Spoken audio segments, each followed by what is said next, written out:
పాత 500 రూపాయల నోట్లు గురువారం అర్ధరాత్రి నుంచి పూర్తిగా రద్దు కాబోతున్నాయి. ఇక వీటిని ఎక్కడా వినియోగించే అవకాశం ఉండదు.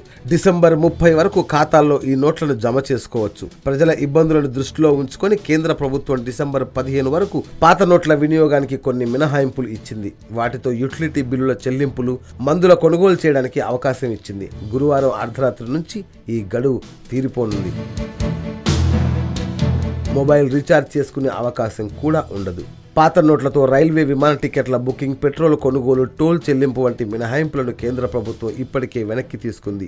నవంబర్ 8వ తేదీన 1500 నోట్లను రద్దు చేస్తున్నట్లు ప్రకటించిన తర్వాత యుటిలిటీ బిల్లులు చెల్లించేందుకు ప్రభుత్వం 72 గంటల సమయం ఇచ్చింది. ఆ తర్వాత ప్రజల ఇబ్బందులను దృష్టిలో పెట్టుకుని చాలాసార్లు మినహాయింపులు ప్రకటించింది.